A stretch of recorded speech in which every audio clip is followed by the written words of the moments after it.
Recording in progress.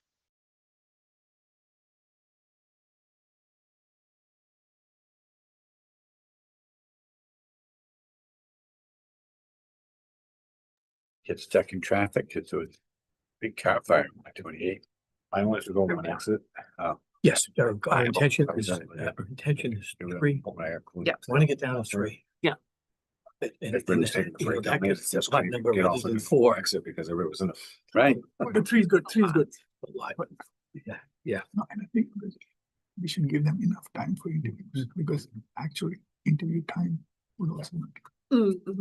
Three you can do more time than four. Sure. Okay. Do we have Rich? I don't see Rich on yet. Not yet. Okay.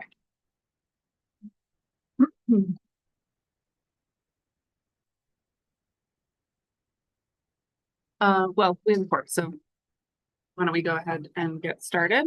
Eve, ready, Erica? Okay. So, it being 6:01 on September 17th, we'll call this meeting to order. This meeting is being audio recorded remotely on Zoom and live streamed on RCTV. The Board of Commissioners recognizes the importance of hearing public comment at the discretion of the chair on items on the official agenda. Once recognized by the chair, all persons addressing the board shall state their name and address prior to speaking. It's the role of the chair to maintain order in all public comment and ensuing discussion. Do we have any public comment? Oh, I see Rich. Yeah. Yeah, I want to respond to Rebecca Lieberman, who sent an email and. Yeah, we'll start our meeting too. Oh, yeah. Sorry about that. Yeah. Okay, so Sorry. we start the CAB meeting, sorry. And then I also have a comment after, please go ahead, but I also have a comment after that. All right. Okay. And so number one, I want to acknowledge that she sent in a comment. The question was, what would be the additional cost in rate if we went from 55% renewable energy or non-carbon to 75%? So I want to acknowledge that question. It's not an easy one to answer retrospectively because it's been a while and since we looked at it, but I do want to state that that's what the our RMLD is looking at right now. They met with staff and are looking at various costs and impacts of different non-carbon percentages above 55%, and their recommendations will come to us in early next year, and we'll have a recommendation going forward. So don't have short answer to her question, but it is something that we're looking at right now, and the recommendation will be coming out when we set rates in the spring. And just to add to that, we do look at that Right. annually. Right? I want to acknowledge your comment. Thanks. Okay, so actually I have two comments. One is we have a quorum, we have 3 members today, but Charlie Protopappas, who's our 4th member, he couldn't attend. His mother has passed away recently, and the CAB expresses their condolences to Charlie and his family. So I just want that recorded. Thank you. And in the same vein, Vin Raguchi, who's here from E&E, his father passed away last month, and our condolences to you, sir. Thank you. Okay. Thank you. Liaisons, I don't think we have the liaison from the select board on, but do you have any? Yeah, I do have. Company? Yeah, I do have a couple of comments about things that I do when I'm not just doing RMLD stuff. So the Killam School project that is under design and construction, they will not be adding a emergency power generator to their site. It's not going to be a shelter in scenario, so they don't need to have a generator. That's going to save the town of Reading $500,000 in not having that. So they will be relying on battery and power that would come in support of that project. Recal, which is the other project across the street, the senior center, they are looking at roof solar and ground source heat pump, and they are struggling with higher prices of solar and have been asking, what additional things might we provide.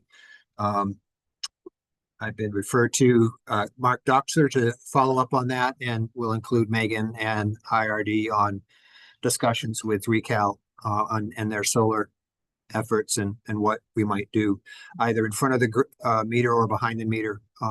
Rooftop solar is always easier to install than other solar options, so we'll see how we can make that happen. And another topic, the town charter was approved by the Board of Selectmen, or the Select Board, as they like to say. The chapter that affects us was unchanged. We abstained from that recommendation, but it has been approved by the Select Board and will go before town meeting as a part of the warrant.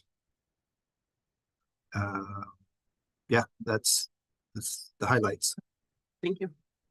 And on the general manager search, we are at the stage where we are actually interviewing candidates. We've had some excellent interviews and we continue on in that process at the moment. So, in terms of scheduling, do we have an estimated timeframe of when we might do interviews in front of the board? No, not at this time. Okay. Not at this time. I mean, our goal is to have that in some point in November, but Okay. by November, if Okay. not earlier. You know, it is almost October. Mhm. So, you know, that is our goal to have. And we know about Paul's contract, right? Yeah. I've been telling everybody, I'm here January 4, If, yeah, we can, 2027. Correct.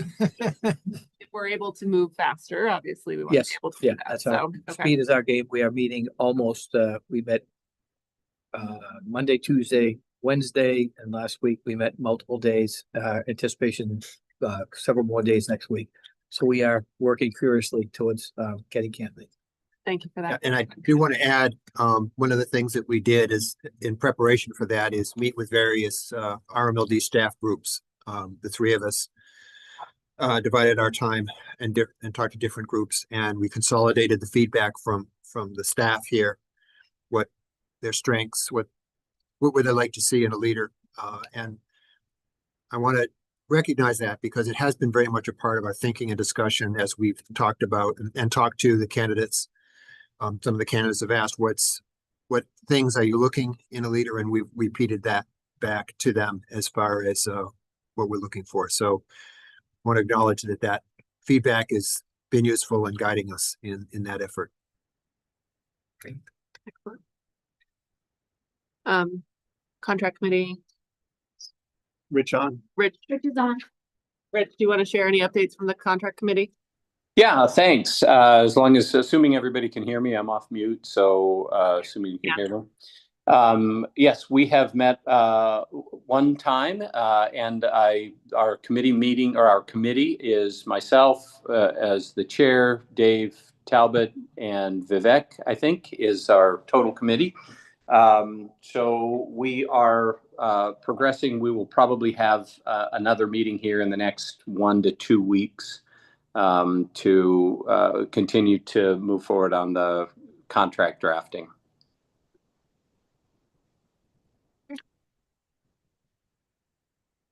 All right, why don't we move forward into approval of meeting minutes? Okay, so on the meeting minutes, I was asked to provide my language. I'd shared that language as I recalled from July 23rd. Paul had some feedback on that, and I think we've exchanged some emails on it, but I think Paul would like to just have us reflect on what we heard, and he had some commentary on it, so that I think it's before we decide on so I don't think we're going to approve any minutes here today, right? Erica, is that correct? So either you can agree on the verbiage and approve them with the condition that I'll update the verbiage, or we can approve the next time. It's your call. Okay, fine. So let's try to get the stuff done.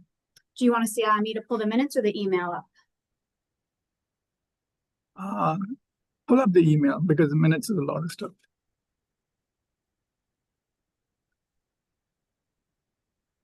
We're gonna go, Rebecca, I'm gonna start with your suggested language in red here. Erica, is that on the tablet here, this email? No, Okay. that's on the screen. Thank you. Pension OPEB, okay. So the main thing was that the auditors said you don't want to pay down your pension and OPEB liabilities faster than the town of Reading, okay? So I wanted that recorded so that at least that's a guiding framework for the commissioners and the cabinet. You know, there was a lot of discussion, but I wanted to have a takeaway. And so clearly, because there's the risk that, you know, there's commingling of funds. And what Paul has highlighted is that that's true for pension, but OPEB is different, and OPEB there's no commingling. Is that correct? Correct. So because the pensions come from the town, our money gets commingled with them.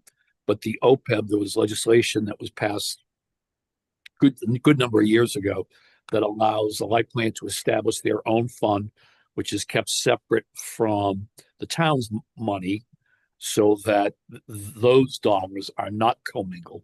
So, you know, depending on finances at any given point, and, you know, whatever the board decides it wants to do, if they want to pay down the OPEB, and it can change with the stock market and all that kind of stuff. It's not, but anyway, the board can elect to contribute at a faster rate to the OPEB and not worry about those dollars getting commingled with the towns.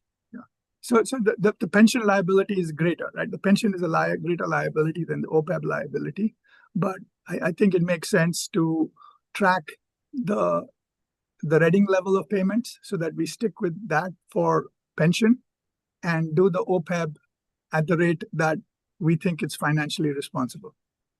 I don't have the numbers in front of me, Paul, but you can correct me if I'm wrong. Yeah, so I'm looking at the meeting minutes, and it talks about the pension liability having decreased by 2 million due to favorable investment returns. This is what I just said, right?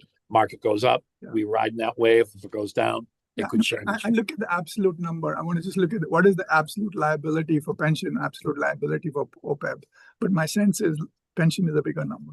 I don't know that that's the case. I see that the liability increase. I don't see a number that describes. Yeah, because the audit report had all those numbers. The audit report had all the numbers. But so the main, at least in terms of the minutes, the language that I think I would recommend to be put in is the takeaway is keep the pension pay down at the same rate as the town of Reading. And for OPEB, can make a financial decision based on the financials that year.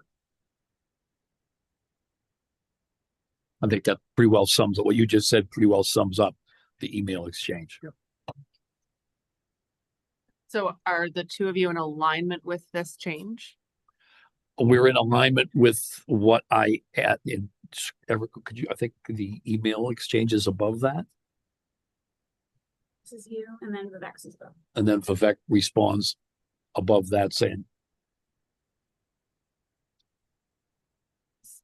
Okay. "You want to see my email again?" But I just- thought you agreed to the statement I made right now, right? I agree with what you just said. Correct. So let's go. So she'll just incorporate that in the minutes and then we're done. So basically, the red, I'll change to say, basically the takeaway was to keep the pension rate the same and the OPEB will be based on a financial decision. Yes, Correct. thank you. Well, it says pension, it says pay down their RMLD should, not pay down. Okay, yeah. Faster So than it's the just town. like the point is going to be split. This There's a split. separate point around pension and from. Yes, thank you. So with those changes plan to be reflected, would you like to Okay, vote on? so Move that the RMLD Citizens Advisory Board approve the following 2025 open session minutes meeting as discussed. as discussed on the recommendation of the interim general manager and the board secretary, July 23rd, 2025. Second. All in favor? Anyone want to read the motion for? Move that the RMLD Board of Commissioners approve the following 2025 open session meeting minutes as amended, on the recommendation of the interim general manager and the board secretary. Second. All those in favor? Motion carries. Or, oh, sorry, we're gonna have to do a roll call. I'm sorry, Rich, I forgot about you. So, we do a quick roll call vote. Rachel, Swanson, yes. Talbot, aye. Bob Coulter, right? Aye. Thanks, 5-0. Okay, so last time we met, we had the team from E&E join us.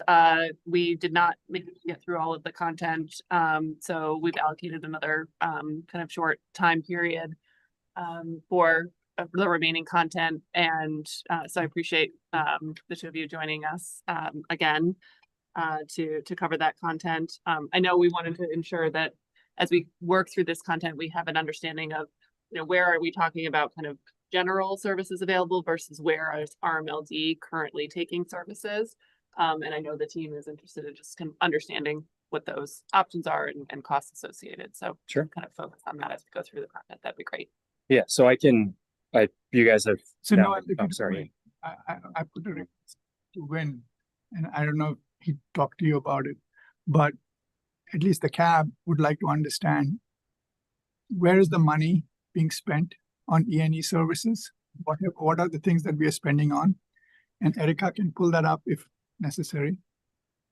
And since we're going to go into budgeting, what are the services that we're going to need going forward? So help us. You have 20 minutes. Help us look at all of this information. So that, thank you. Sure, I'll do what I can. So thank you for having us back. Noel Chambers, Director of Energy Efficiency and Electrification at Energy New England. We'll sort of step this.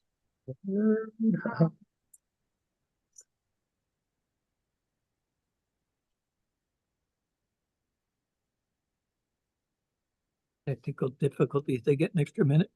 They're on the clock.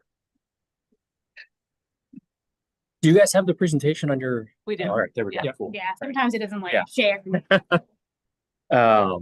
So yeah, so my team is a fairly small team. I've got Corinne Tasso as our operations manager. So generally speaking, that means she has broad responsibility of our residential and commercial programs for things like home energy assessments, commercial assessments, both of those rebate programs, so the resi and commercial rebate programs, as well as the solar programs.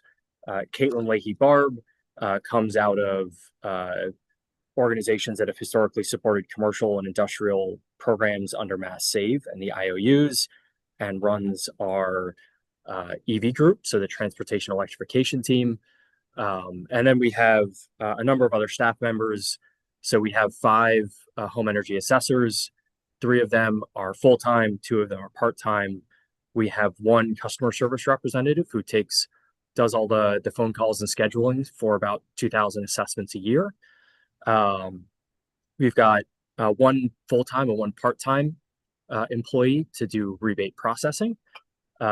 We've got 1 marketing staff and 3 part-time EV staff members. Is it okay if we ask questions during just quick ones? Yeah, sure. Because we're not using this program that you just described, right?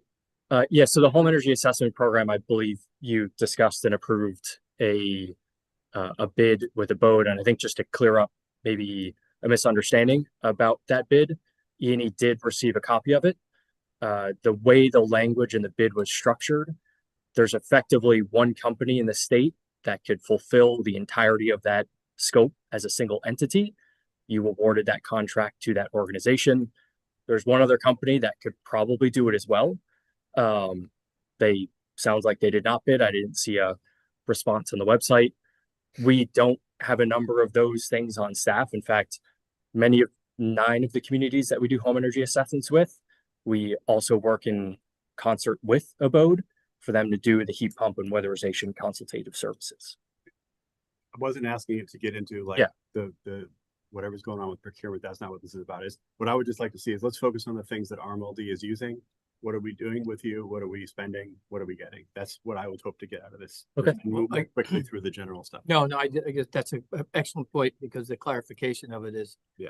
Well, one of the why didn't we go that route when we already have you as a service provider? We already have you in the contract, but that would be in additional contract, or was that one of the services you provided already, or would that be a paid for service We in addition? it had been a bid for home energy assessments. There was a bid that you guys put out every 3 years for, and we had won it the previous 2 cycles. And the way that I think we're looking to do your program was to change it and make it a weatherization and heat pump consultative program rolled in with the home energy assessment to really promote that aspect for your community members, as I understood what the bid was written as. And you moved away from that. We're under an $86,000 3-year contract with E&E right now, I think, right? I just looking from the AP warrant that there's a $2,400 charge every month, and it says it's on a 3-year contract through 2027. Mhm. So what is that for? That is for what ends up being, that is your tier 1, your required spend as an owner. So that's for staffing for the CFR or CSR, for our why am I blanking on it? CRM, all the other sort of office style aspects of keeping the lights in the building staffed. Can you actually get back to us with a breakdown as to what are we getting? I mean, Paul, maybe you guys already have this, but I think it's helpful for us because before we go into the next budget cycle, we should be very clear about this. So Vivek, there's a service agreement that between E&E and RMLD that lists every single service that's provided for the monthly fee in that. And then we're also available if you want to have. See, my bad. Like, I go by whatever meeting documents we get, and I prepare based on that. And we look at stuff. So this is information that's not. I mean, if we scan all the documents that are available, maybe we can find it. But I think it'll be helpful, Paul, if you can provide this to us. Because I heard your request on to get up. So I think the service agreement spells it out line by line. Everything, including the power supply, the reviews, the power purchases, all of that. The other thing that I was going to say we're available is as you go into budgeting, if you find it helpful that our staff might help in there are other services. I watched the film of the last meeting, and I know John had said, we do shared services. If there are other things, and I know Noel has an example in his group where savings can be achieved, it's really a decision up to you. Just like every MLP decides to buy X% of a project or not to buy in a project, you have the ability to select these services a la carte, especially if there's a savings that you would see in a budget line item. Yeah, no, it's just that because there's a disconnect between all the stuff that we're discussing here and mapping to what gets spent. So I think because normally everything else we're used to seeing, okay, you're doing something, it's costing you so much, right? I mean, that it's always easy to relate to dollars and activity. So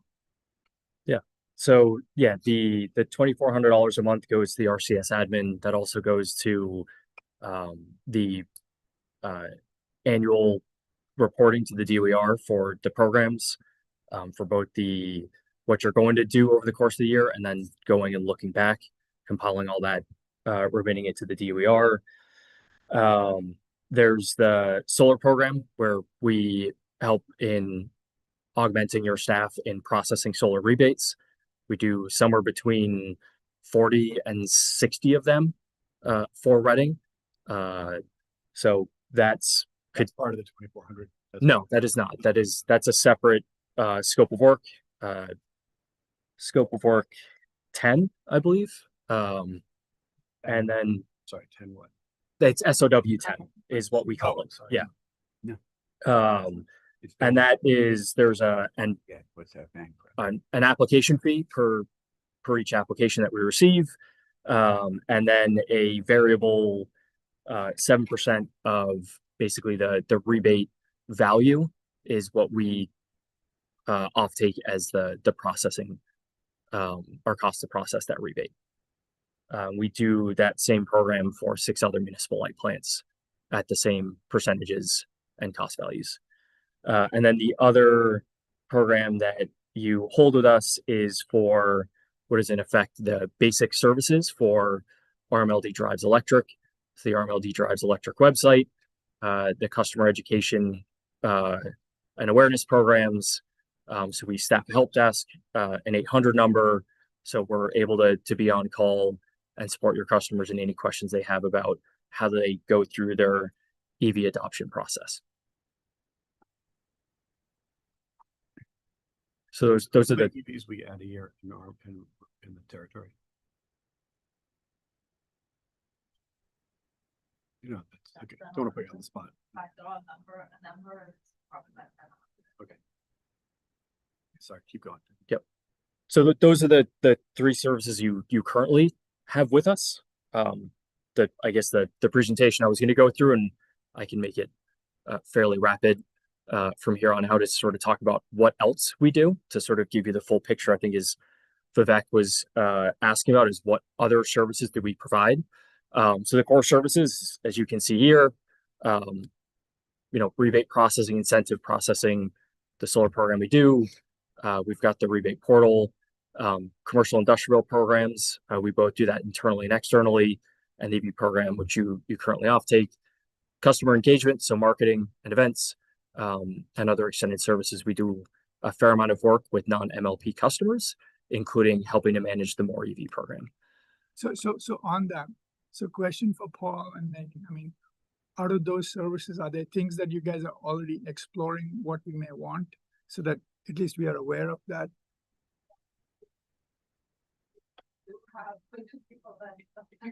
You need to come up.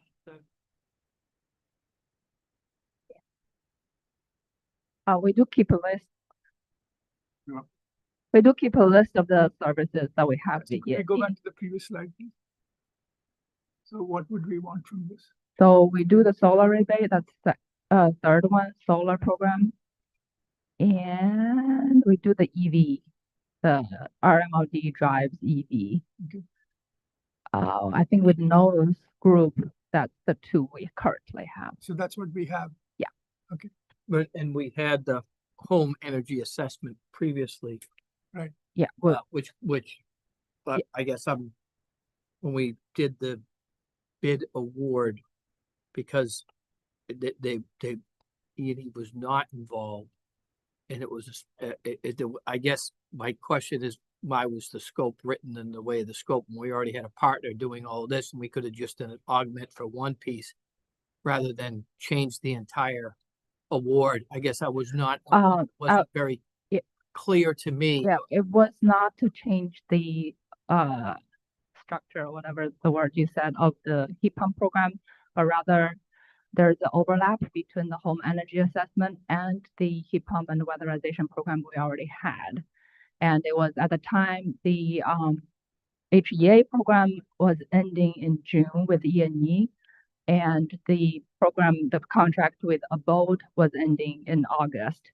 So when we have a new bid for the heat pump and weatherization program, we didn't change any of the the scope of that program, but we just ended the HEA program without extending it, without going out for a new bid. But it sounds like there was something customized in the bid process that prohibited. No, we did not. That's just what I'm hearing.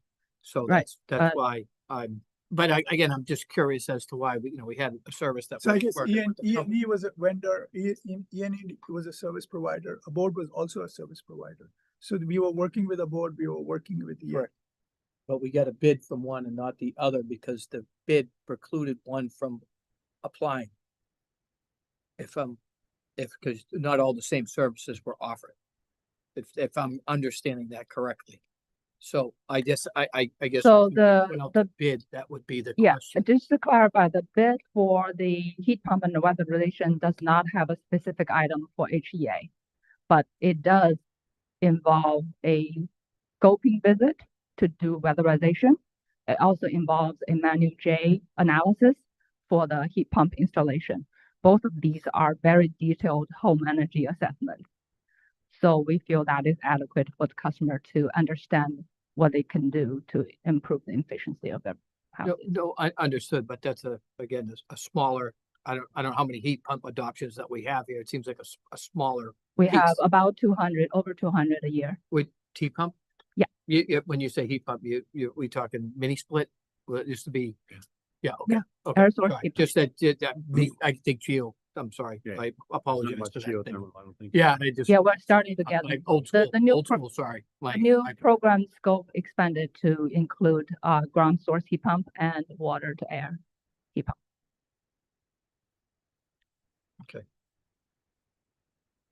So one thing I will note is you are the only municipal light plant that does not have standalone home energy assessments, which look at all end uses in your building offered to your customers at effectively non-obligated cost, that they don't have to go forward with doing other components at the tail end of it.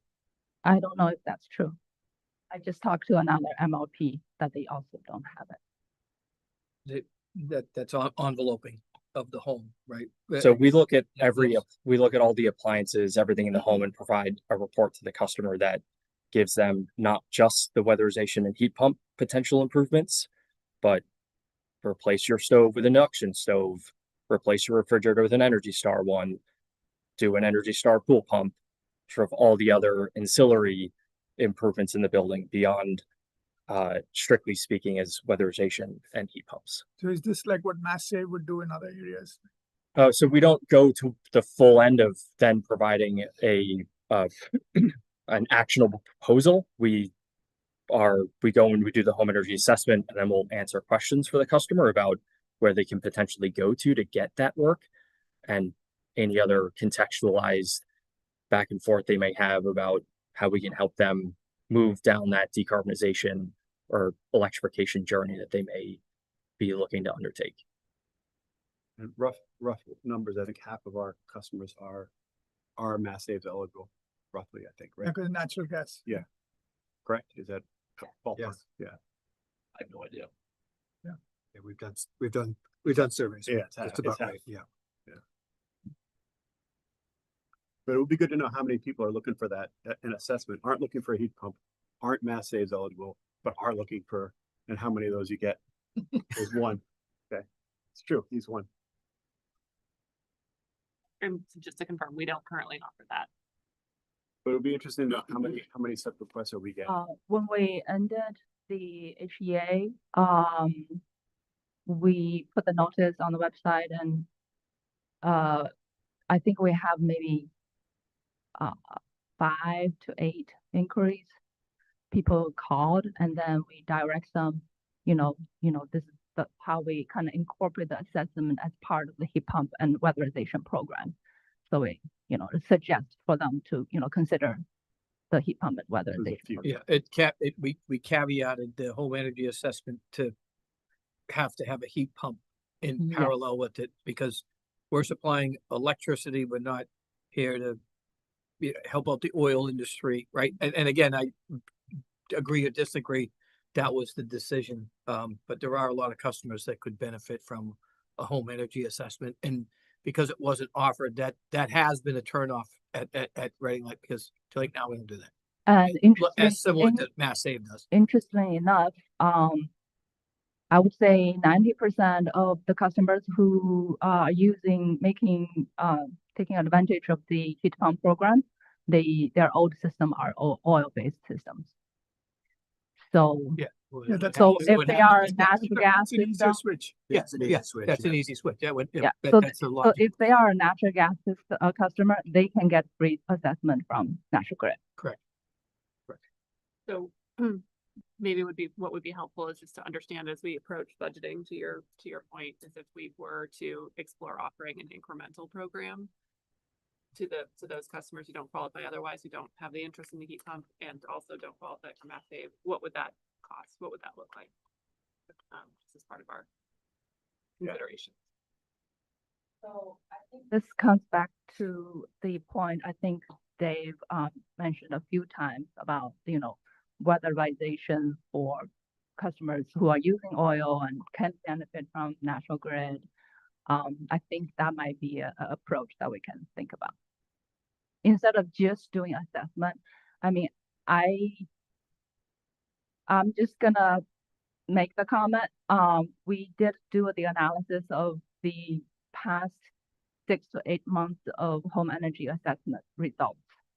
And the overwhelming majority of the recommended measures that RMLD can influence are on weatherization. The installation of attics, walls, basements, you name it. If there's, more efficient appliances, most customers already know, and by the end of last year, we already got rid of most of the appliances rebates anyway. If the recommendation is to install, more efficient windows, that's outside the scope of our business. So I really believe, this new program, this new heat pump and weatherization program is really covering what the customers can actually take action to do, instead of just having a nice report but not taking action. And I can say customers who have taken the assessments in the past, they don't match the program participant. They're not, they were not driven to actually participate in a rebate program on heat pump. And I wouldn't say they didn't participate in appliances. Appliances is a very wide spread program.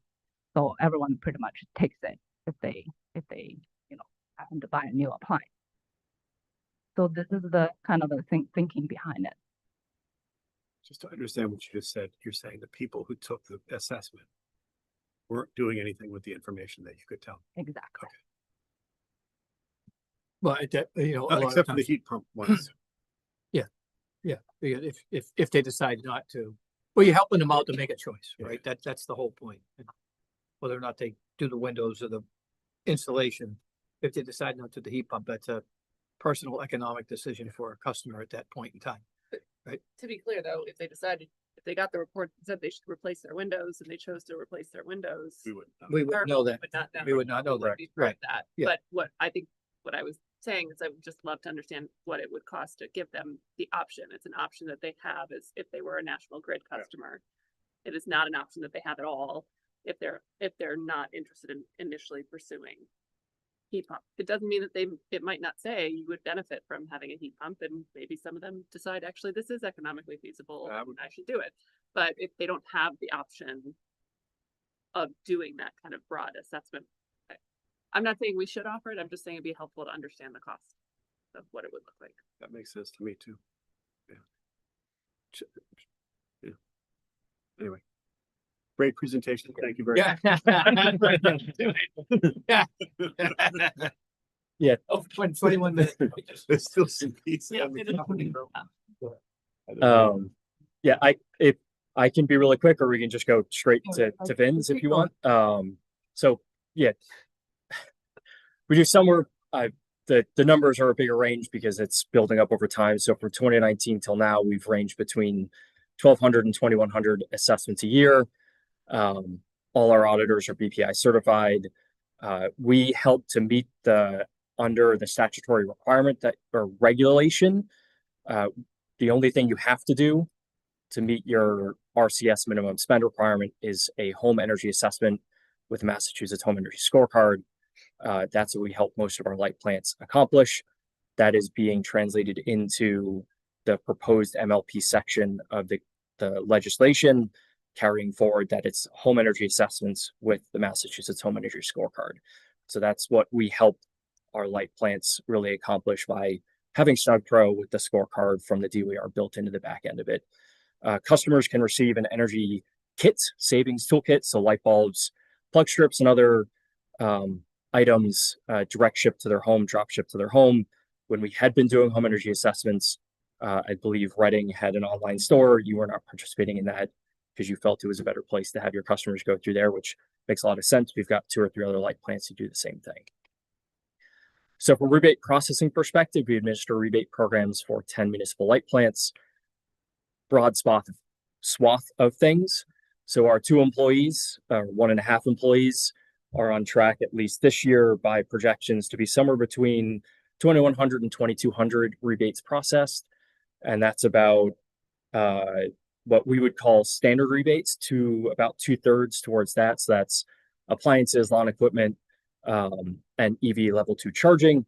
And then complex rebates are things like weatherization and heat pumps, which takes more time, more paperwork, different bits and pieces that we have to review. I think at the end of 2024, Reading did roughly 1,100 rebates across the year. So we process them all internally. We have our own CRM that we do that on. Solar rebates, this is built into that same system. We administer the program for 7 light plants. We average somewhere between 40 and 70 rebates processed through that per year. And again, it's all done internally, utilizing our own CRM with application front ends that we can move, change, and adjust to programs on the fly, which is, I think, really nice. And there's no additional cost to make changes, unlike the old system that we had been using. So we provide a rebate portal to all light plants that we process rebates for. This allows them to be able to just jump in and look at, they got a customer called up saying, hey, what's the status of rebate XYZ? Or they have got a customer who's wondering why their bill credit hasn't been applied or something like that. And they can, without even needing to come and ask us to do it, they can jump into the portal and go through and figure that out. It's also where we have all of our light plants sign in and do the MLP approval process, basically saying, hey, this customer is in good standing, you can process the rebate. Commercial programs, we help manage commercial audit and rebate programs for 10 light plants. We do internal staff up to about 25,000 square feet. That's typically, when you get past that, building facility systems start getting a little bit outside of what you consider small business, sort of standard, prototypical 5 to 10 ton rooftop unit type things. And at that point, we've got an established contract with the Rise Group. They are also a technical services provider to the IOUs under the Mass Save program, and they work across a couple other states, specifically doing energy efficiency, energy analysis work. They've got a long history of that. I will raise my hand and say I'm from there, so I'm fairly comfortable with the work they do. So that helps, but we process commercial rebates for things like lighting, LED lighting upgrades, refrigeration controls, level 2 charging stations, and commercial heat pumps. EV programs, you currently have our core services program, which is the white labeled website, the residential help desk, and any type of rebate advisory for those.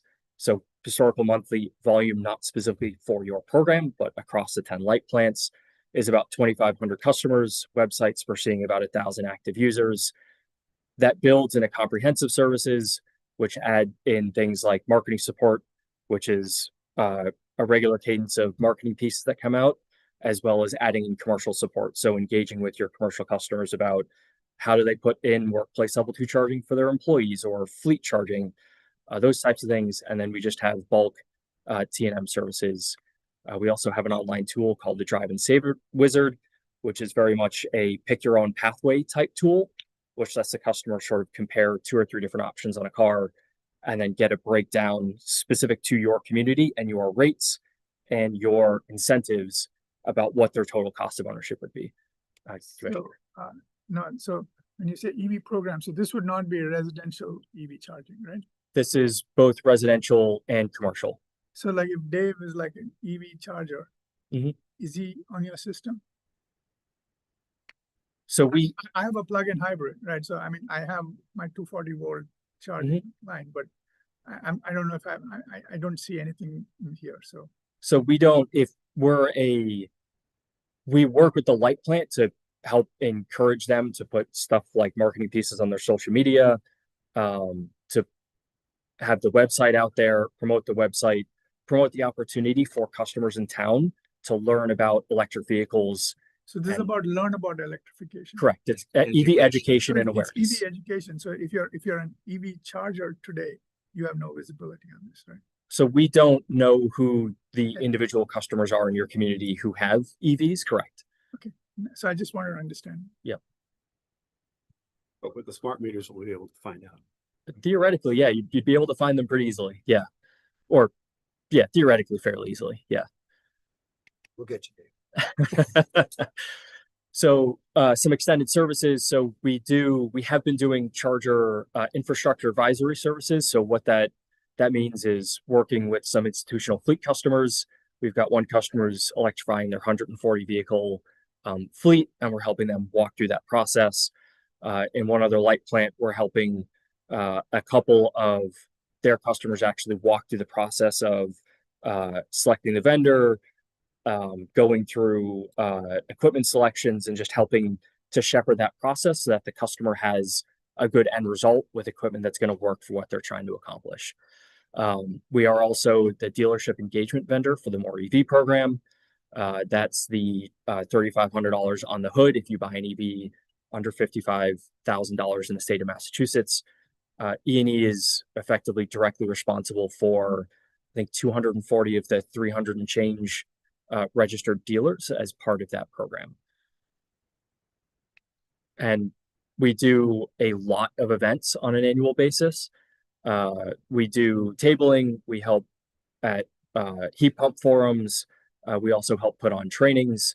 EV events are really the core thing that we do an awful lot of, in large part because of our More EV relationship. We're out, I think, doing, last month we were at 10 or 15 different events, sometimes back to back on the same days with multiple staff members. But we also, for the light plants that we work with and just some other municipalities, will come to us and say, hey, can you help us put on a ride and drive? And we'll help provide those types of services. Right. RMLD doesn't do EV event. We did last year. I do not. Yeah. Oh, we just did one in August. Yeah. Yeah. So, okay, so that didn't involve you guys. It did not. Okay. Okay. Sorry, I'm gonna have to cut it Yep. short so that we can get to, I know you want to do legislative update, so any other, Okay, so I know John went over sort of a high level. I just wanted to get, to a little bit more about what we do at E&E Strategies. We represent 30 of the municipal light plants, so not just the E&E clients. I also have 9 of the MWEC clients that I also represent. We have strong relationships, extra strong ones in your district, and meet with them quite often. I over the past year since I last came here, we had 2 meetings, one which was legislative and regulatory officials to give them an update on all of the great things that RMLD has in planning, and is looking at, like the battery storage. And then I helped with getting those folks to come to the ribbon cutting. I know, Vivek, you were there. But we do advocacy, strategy development for projects that, whether it's a grant opportunity or whether, in the case of the ACES grant previously for the project in North Reading, we also helped with getting the assessor to understand valuation of that material, because the system is not, it's on public land, but it's also owned by a private company. Next slide. So accomplishments, again, the biggest of late was the climate bill in getting the municipal light plants to the 2030, 40, and 50 goals, the same as the IOUs, to net zero by 2050. And you guys know we're well, RMLD's well on their way to achieving that goal. We helped develop the streetlight program, the solar rebate program for municipal light plants.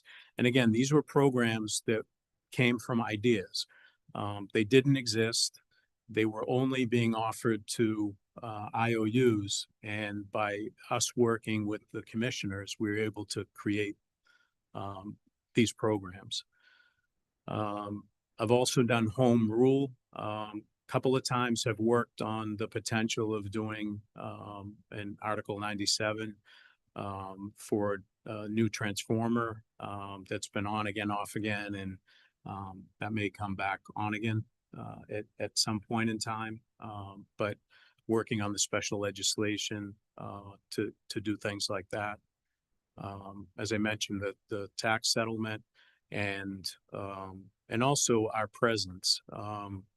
We have been on every energy related commission that the governor and or legislature, when they have appointments to represent municipal light plants. Next slide. Wanted to touch on this. I know John briefly did, but to summarize it quickly, it's dead. We're supportive of House 3549. The bill was just this past week extended in committee, so no action on any of the bills in the telecommunications, utility and energies committee have moved. But because of their rules, they need to be extended or they just die. That bill in particular was extended this week. So that means it's still alive. My sense is that it may even be joined to another larger bill. The past 3 sessions, they've passed an omnibus bill at the State House. It appears the vehicle may be the governor's affordability bill, and taking other bills and attaching them to this bill may be one of the opportunities for something like that. Quick follow-up on that one. Sure. Because yeah, John mentioned this last time, and I think it was the first time we knew that E&E had taken a position. And I'm just wondering, I mean, I think the operating agreement says you'll let us know what your positions are, or somewhere it does, that the board or the general manager gets told what is E&E proposing to support or oppose on Beacon Hill.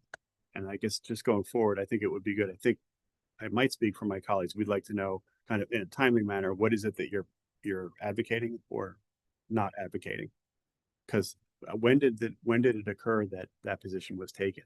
When so this is a meme related position. So it came up at a meme meeting at the legislative committee, and what we've been doing is E&E, MWEC, and a meme representative have been pitching as a 3-person panel at most of the hearings, and this was one of the bills that we decided. But I'm just wondering when did E&E take the position? This was, I believe, I'll get you the exact date, but it was last month. It was only a month ago. Yes. Oh, okay. Maybe He was only here a month a month and it was before that. Okay. Might have been the week before he came here. Oh, okay. It was that fresh. Yeah. Okay.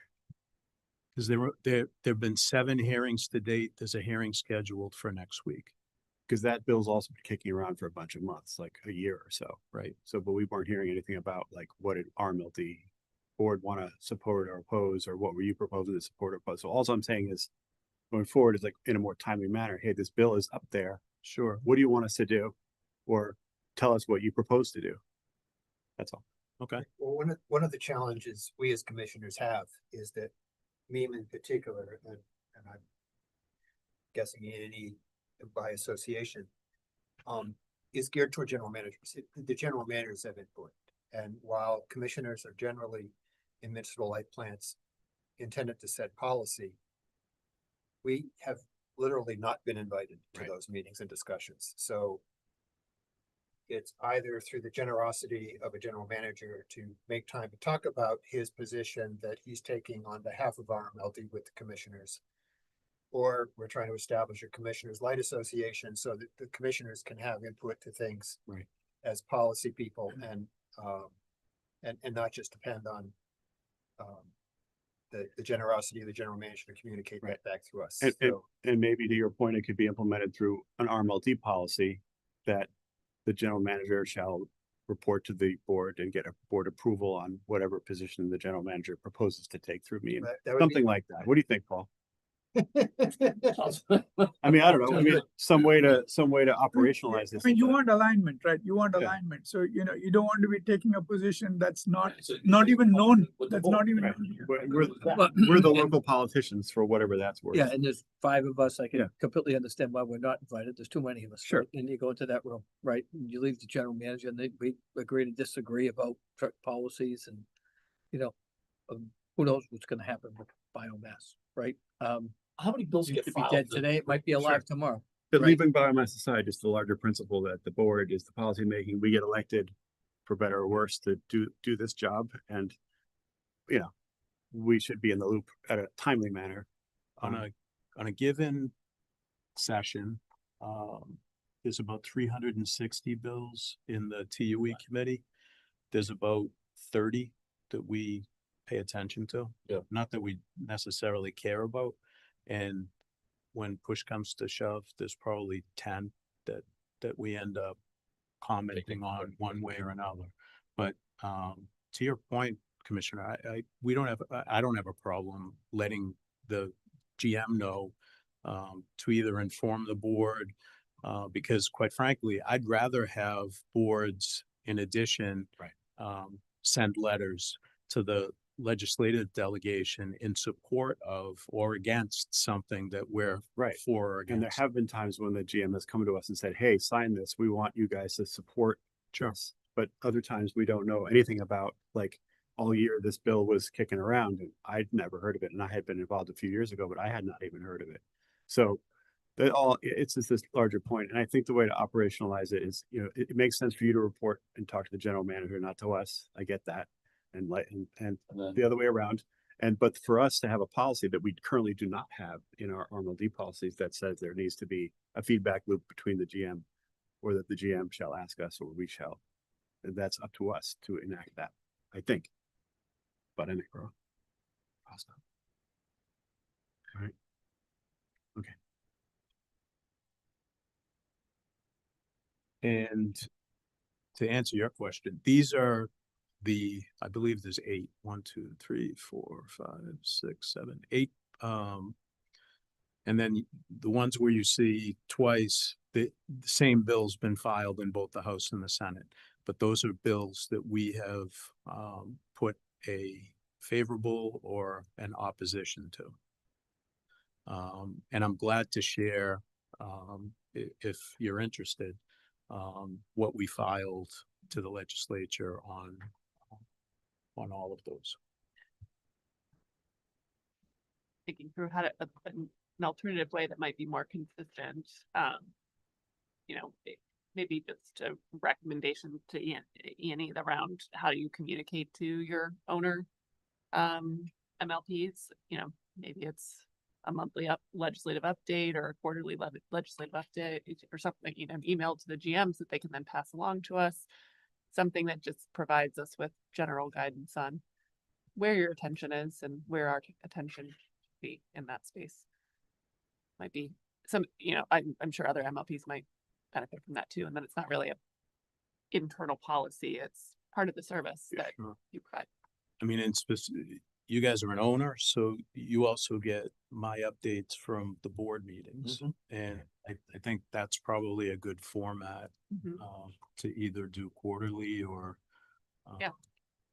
just to keep communication moving. But I think with the GM, it's more if something is important, but I don't know to Commissioner Talbot's point, I don't know that something is or isn't more important to you than it is to the general everyone else. So, but letting you know the things that we're watching, I think would of be course. important. With that, these are things you're thinking of opposing or supporting. That would be the action plan. Yes, if there's 50 things, then because you can take a position on it, or but when it specifically is about MLP eligibility for RECs, that would seem to be an obvious one. Sure. Some of them are going to be less obvious, but this one would seem to have been obvious. And then, to just in general I like I say, I have 30 municipal light plants, which is a lot of reps and senators.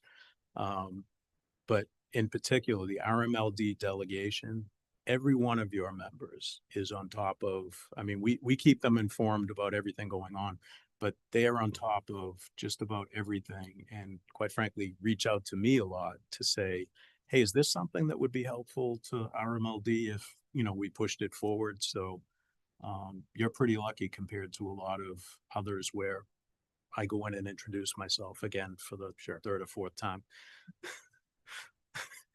Makes sense. Yeah, I think we got a good delegation. Thank you again for coming in Absolutely. to give us an overview. Can I ask one more question? Sure. Just to follow up on last month, and maybe this is an email, but John mentioned something last time about the commissions on power purchase agreements of 25 cents a megawatt hour.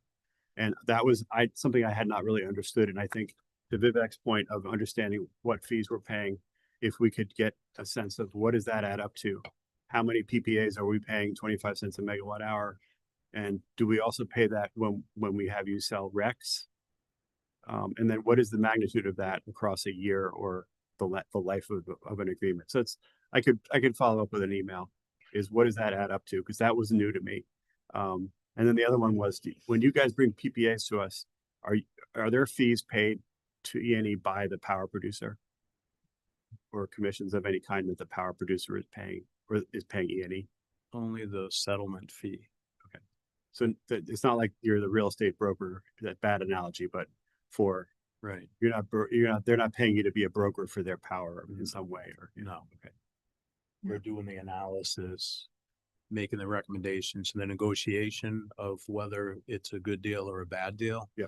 And then trying to drive the price down to what's fair, compared to what we see in the market, and then put it out to the munis for purchase or not. Okay. So Vin and Paul, I think instead of looking at the full contract, if we can get a one pager that says, this is what we've been spending. So I just wanted to be very specific, like, rather than saying, okay, read the contract, give me a one pager. It says, this is what we pay for in terms of E&E services going historically.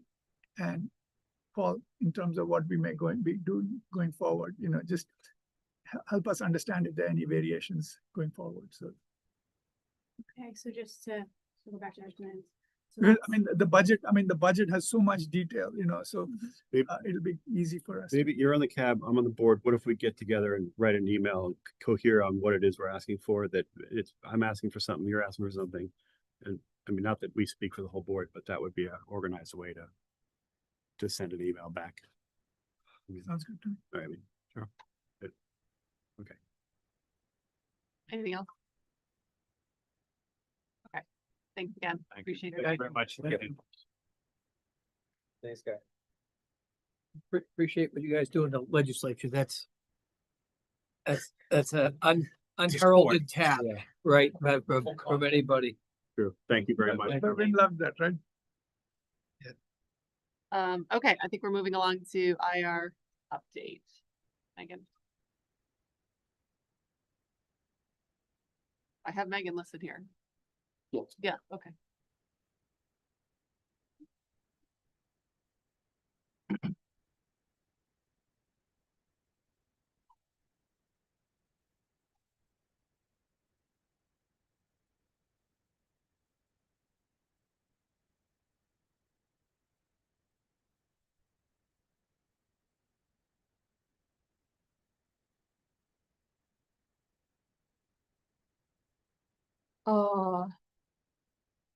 I think we were scheduled to do the update on the customer segmentation study that we did.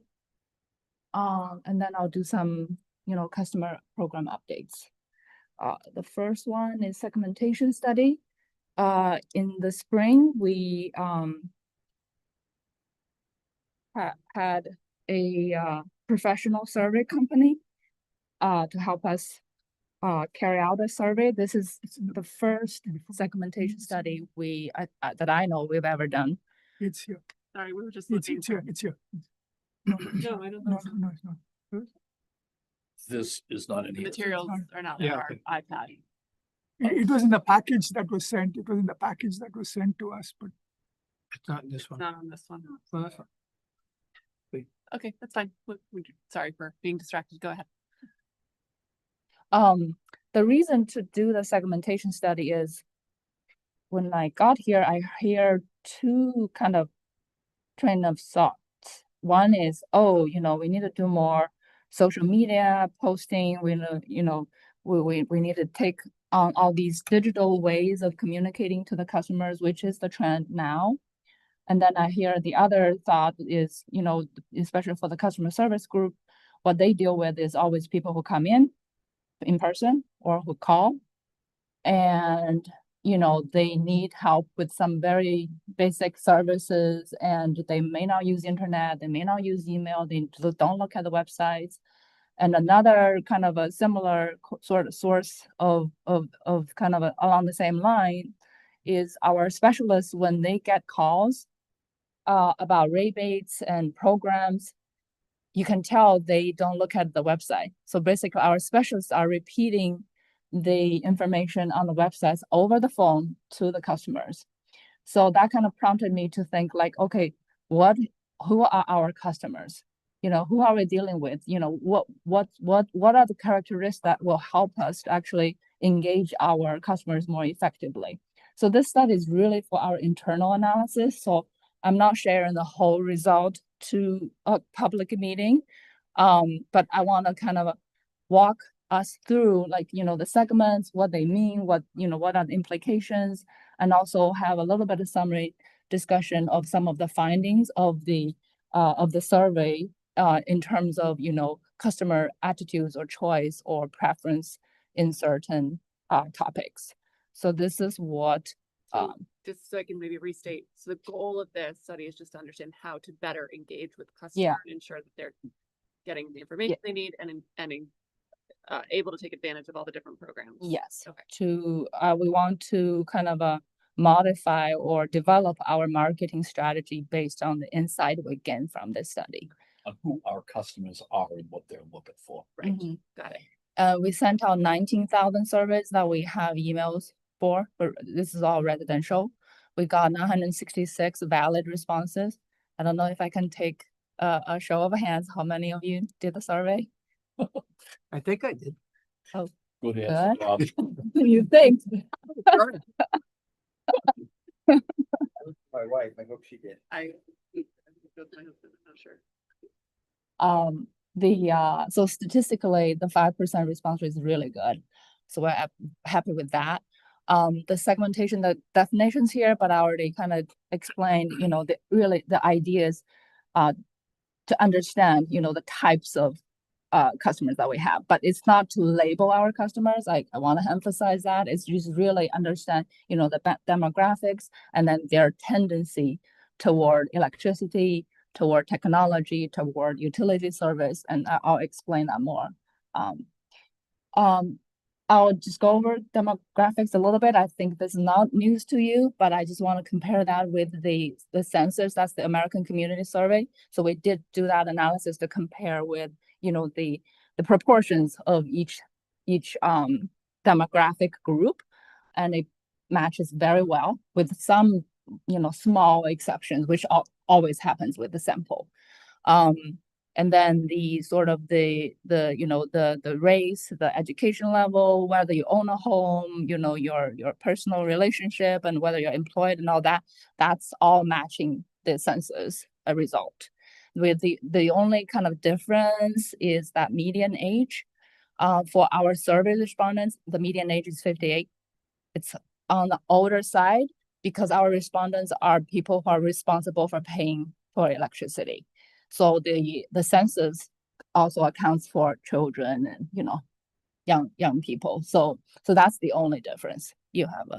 No, I that's me. I responded.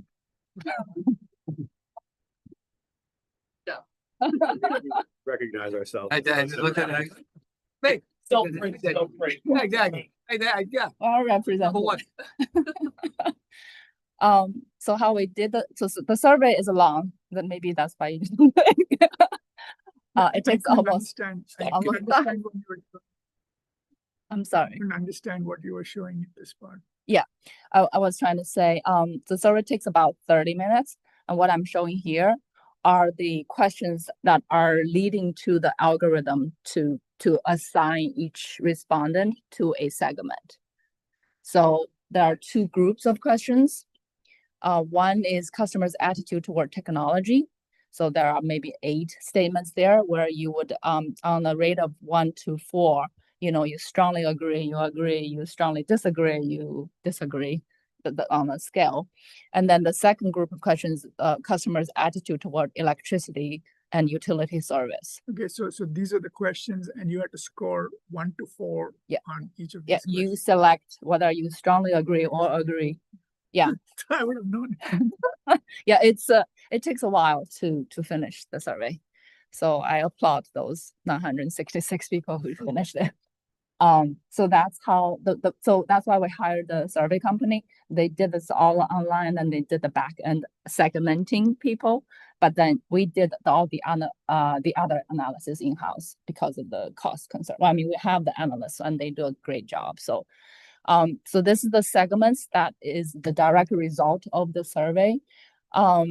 Don't like think too much about the names of these segments, but I want to just kind of get you to the takeaways. The first one, what we call early adopters. They are more like they're more likely to have children. They're very tech savvy. They do all the the EVs, the solars, or not so much the EV solar, but they do the and the kind of the rebate program. They would participate. This is like the easiest sort of segment of the customer that it's easier to engage with them. So that's the part that is almost like a captured audience. And then our group 2 of them in the second takeaway, that's called interested explorers and tech savvy savers. They're almost like the kind of the 2 end of a spectrum where the interested explorers, they are inherently, they want to be good to the environment. They want to do good, but they are very afraid of technology. They're not tech savvy. So the other side, the end of that is, they're very good at technology. They want to save money, but they may not, if you say it bluntly, they may not care about environment that much. So these are there's a potential to kind of combine the sort of the different objectives for these 2 groups of customers. So that's the second group, second takeaway. They are the biggest potential for us to engage them more. And then the other 2 groups, the comfort keepers are basically, people who are happy where they are, and then they really, don't want to engage with the utilities too much. They're happy with their rate. They're, happy with the service. They're there. And the satisfied supporters, they are a little more, so they tend to be older. The median age is like 70. They tend to be women, and then they tend to not be able to use technology. So we feel, this third takeaway is like if we do more focused outreach, we can maybe help these customers to be engaged a little more. Then we compare with the national stats. In early adopters, which are the easiest group to engage, we're actually 10 points higher, like 10% higher than national average. And in the sort of a little more challenging to engage groups, which is the last 2 that I said, we have actually 10% less. So that's kind of the overall picture of our customers in terms of segments. Does that make sense? I know it's all new concepts, and then the words are a mouthful. No, I've seen things like this before, so to me it makes sense. I guess the question is, okay, so what are we doing with it? Right. So that's the part I cannot speak at the public meeting. We're doing more detailed analysis, try to, actually kind of identify the customers in each group and then try to tailor our messaging and even like the method of communications, right? If people who are not tech savvy, maybe we should go back to more traditional way of communications. We should go back to door hangers or, actual mail them things. Or You can talk about that. I mean, I certainly don't want to talk about individual. Exactly. groups, That's where it gets tricky that I don't want. Strategy against each of those So, things would be something that yeah. we can talk about. So we're in the process of developing the the strategies. Okay. The marketing strategy. It's not, She can't talk about it. She's not prepared to talk about it, I think. Is that more accurate? Oh, We I just thought I don't heard want to her talk about say she can't talk about it in a public. yeah, meeting, the specific way we're doing the analysis, I cannot share that at a public meeting. It's at the, it's, Yeah, again, it's related to, want to sit in a private meeting and talk about it. right. I just want to know. Yeah. What do we do? What is the strategy And against then- each of the pies? Yeah, to Paul's point, we are developing the strategy. So at some point, when we have, more kind of a settled change of strategy, I think we can share that again. But again, then like we don't want to be saying, oh, here are this group, there are those group. We really want to be careful about that. But in our kind of I want to add some subtlety in how we actually messaging the program that we're doing. So if that makes sense. So this is gonna sound crude, but 80% of the people don't really. That's what I'm getting is that there's a top 5%, 80, 15, 5 rule of pretty much anything. 5% really go for it. 15, 80%. Yeah. So it's kind of. You have 30%. You have 30%. But that's an old number. We're a little bit better than that, right? No, we have 30%. These are 30%. Right, I know, but the old rule is 80, Yeah, 50, 80-20. 5, right? 80-20, right? We're better than 80-20, right? Much better. We're by 40-60. And how do we care? That I'm gonna be blunt. How do you care, right? You're gonna penetrate the group that doesn't want to be talked to. Well, Right? I quite the frankly. green is early adopters. The blue is interested explorers. So So to me, those and then maybe a little bit of the Tech savvy, favor, favor, they're yeah. tech savvy. Like The Yeah. blue to your per- point, you've got 80, a little less than 80% of the population who That would are probably be interested. very Yeah, they're responsive. interested, yeah. yeah, it's the opposite. So the question is just how do you engage them better? Okay. Yeah, There's I actually an agree. easier problem of, Yeah. it's like, so that it's an inverted, like, so you actually have to target only 20%. If you chose to 80%, we're ignoring, right? Or I think I mean, you may never get them. So Right. maybe they're just it's in the newsletter, fine. But Yeah. these folks are the ones that you want to say, listen, they might take Yep. the opportunity and they might be interested in these programs. How do we make sure that they are aware Mhm. and know what to do and have the right level of support to get it done? But this parallels very much, the Climate Advisory Committee with RMLD partnered a couple of years ago and did a back to year survey on energy use and adoption of heat pumps.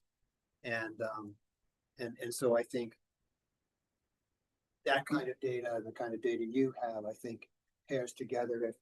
If we can understand that people who have oil or natural gas for heat and central heating for air conditioning, that's a good opportunity for heat pumps because you've already got the air movement system in your house, and it's just a matter of the cost value of switching from oil to heat pumps or gas to heat pumps. But that makes up a vast majority of the population.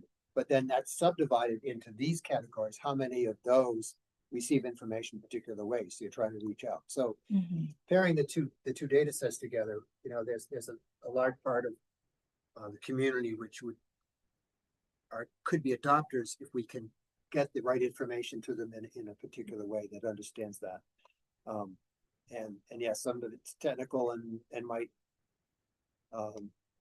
be hard for some people to understand and other people who want to see information a particular way. So how do we get information to those groups properly? So is it like next month, 2 months that we would have the strategies, you think, by segments? I would say probably in the next couple of months. Yeah. Okay. We're still looking through the detailed question. There are a lot. And I'm sharing the results of some of the questions that we already finished analyzing. Because almost 1,000 responses, and it's kind of almost every question has like subparts of information that you need to kind of glean from.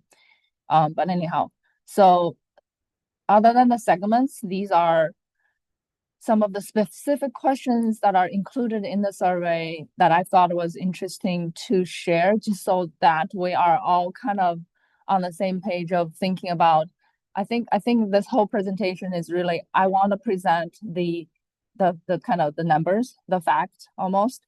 And then I think it's upon all of us to kind of figure out a way how we can better engage our customers, because it's not easy.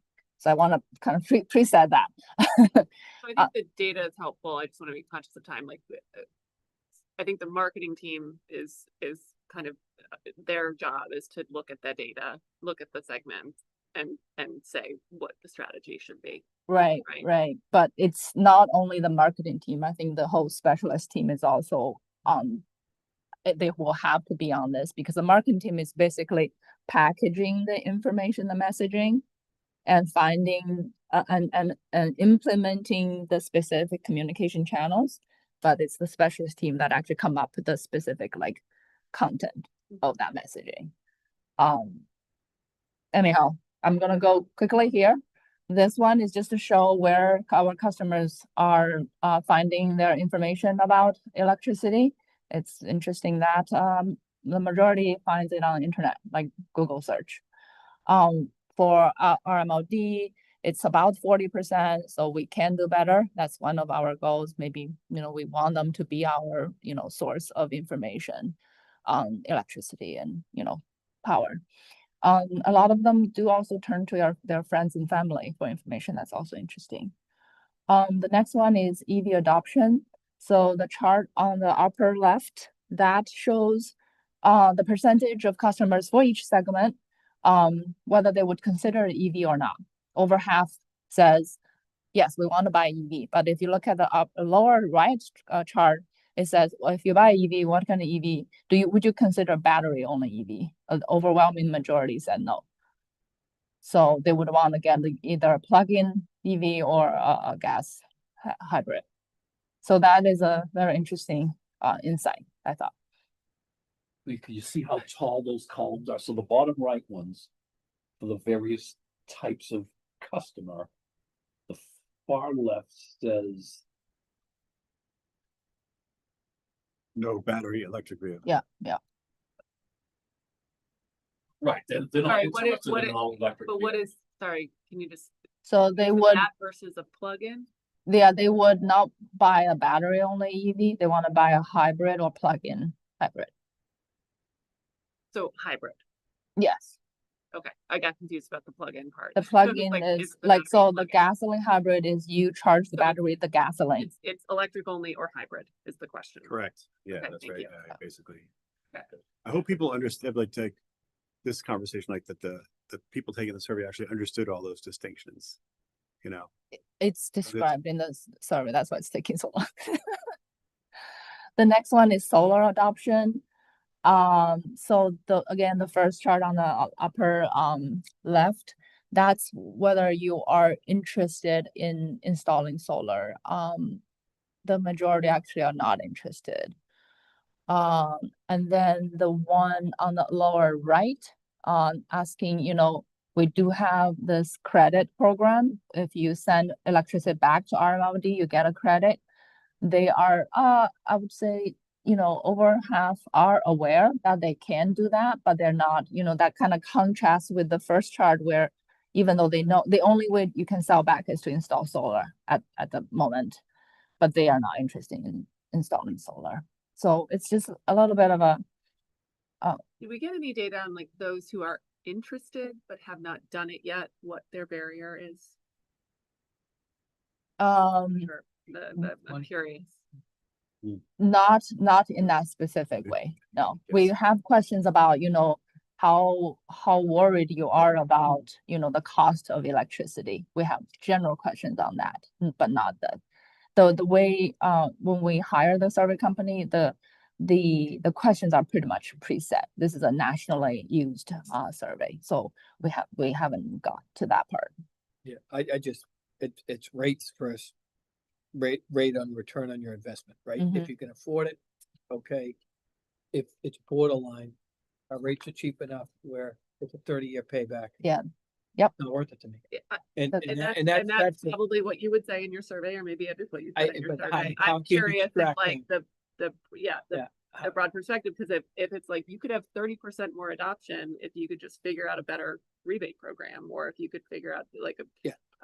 But you're paying, yeah, and is So it right for that to go on the backs of other ratepayers, right? That's our question. And I don't have a proposed. Yeah. Solution that avoids that, but I guess I'm just trying to understand it, and maybe there are other barriers. Maybe they just don't know where to start. You know, I mean, 1930s home with widely spaced rafters. yeah, Oh, that's yeah. Wood. Yeah. Wood roof. 300-year-old oak trees around it. I mean, again, if we're gonna talk about personal experience, when I don't have solar right now, but when I first started looking at solar, I called several solar companies and they're like, oh, we don't work with Reading. We don't work in RMLD.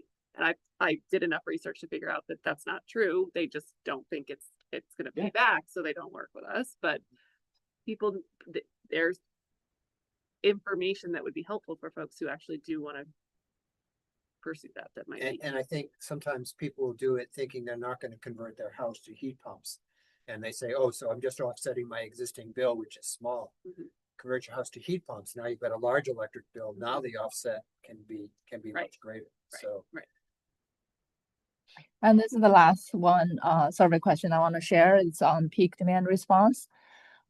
If you look at the chart on the left, I want you to remember this chart. It says, at least 40%, over 40% of customers say that they have reduced during peak times. Just remember that. They believe they have. And then Against your actual data when you get the smart meters, right? you get the plot. The charts on the right is also interesting because this is related to like the AMI meters we're installing, all the TOU rates we will be implementing. I want to talk about the one on the bottom. Actually, there's 40% of them would allow RMLD to adjust their usage if there's an incentive. I think that's encouraging.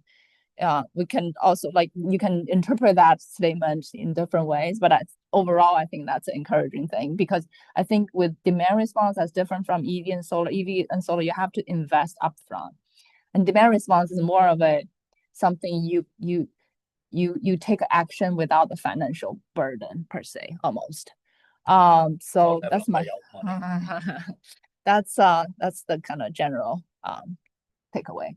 So in terms of the updates on the customer programs, I'll do the first one. This is so we're entering a new age almost, right? So we're looking at hourly data. It's no longer like monthly. When we do monthly bill, our data turns into millions and millions of rows of data. So we need new tools. So that internally, that took some learning curve for the IT department to actually allow us to use the new tools. So I think we finally got it sorted out maybe 2 weeks ago. So this is a very preliminary result, but it's still very telling. It's very interesting. So that's why I decided to share a little bit. Earlier, 40% customer believed they reduced energy use during peak hours. And we look at all our peak, shred the peak alerts program. We look at all, I think it's 2,900 customers who signed up for peak alerts over the last year from July last year to August this year. Only 5% actually on the whole reduced usage. Can I just say, I think this is the first time I've ever seen this analysis done. Maybe it's been done, but it's great. It's amazing to be able to see and actually look at what people are doing. I'm very excited about this. Yeah, but even if you didn't know what they said, to actually know what's going on out there is great. We got 5% survey return, so it's a 5%. A coincidence, 5%, the perfect percentage. So I'm showing three What's the magnitude? Sorry, no. But what is if you were to say the magnitude of that 5%, did that add up to 2 megawatts? Or no, 1 megawatt? It's maybe a few. It's 145 customers who reduced maybe 2 kilowatt hours. So that's what you're looking at. Negligible. So it's Is that Just to be clear, so these are people who have signed up for the peak alert, email. For an email. the math? Is that a third of a megawatt, or did I understand the math wrong? A third of a megawatt hour? Not even?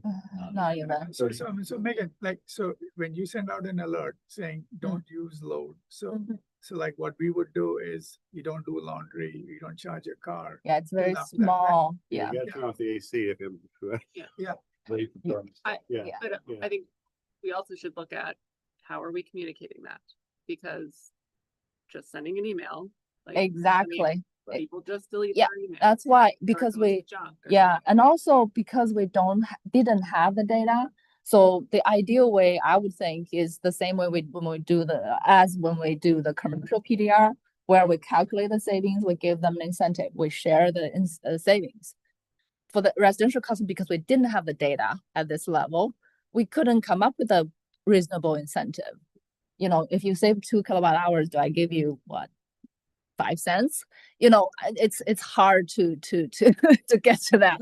So this is a start. I just want to share this, and also just quickly, the first one on the left, they have an EV charger and they also installed solar.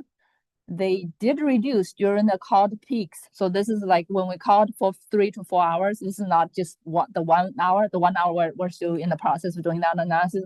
They reduced, but it's very small. It's like 1 kilowatt hour. So you know they probably aren't using EV chargers anyway during those hours, because that's why you don't see the reduction. It's already, already in there. And then the one on the top on the right, this customer doesn't have anything.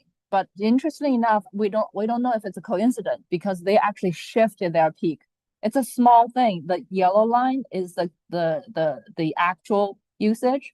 Their baseline usage, the peak is at hour ending 18, but because we called the peak, and they shift their peak to hour ending 14. So we don't know if it's a conscious effort or not, but we're trying to kind of understand what that means. So just a Sorry, not the email. Yeah. I mean, I'm sorry. How many of your customers are time of use customers? Maybe 500, a few hundred, less than 1,000. Okay, yeah, no, because I mean, I'm looking at Dave and I'm saying, okay, if you're a time of use customer, then you're basically, even if you're shifting your load, I mean, you're doing that anyway, right? I mean, as a time of use Yes. customer, so there's no baseline change. I mean, if you're Yeah, you're that- compliant. Thank you, Vivek. That's exactly the second point I'm trying to make. Because I mean, The I'm in time that of use category. rate. So like I'm saying, even if I do anything, it's really noise, because it's really, I'm shifting all my load to later. Well, if you shift your load, but if it's outside the peak window, you're still creating savings. That's, even though the total kilowatt hours may still be the same. Yeah, But but you're- in terms of my behavior on a day with or without that message is Mhm. going to be the same, right? Because I've shifted the load always to after hours. Well, so that's what I'm saying. Like, if we implement the kind of all out, like opt out time of use, which means everyone is on it unless you ask us not to be on it. Everyone is on that, will be, more likely to behave like Dave, like, okay, I'm just gonna use my charger during off peak already. We already think like that. Yeah, so. Right.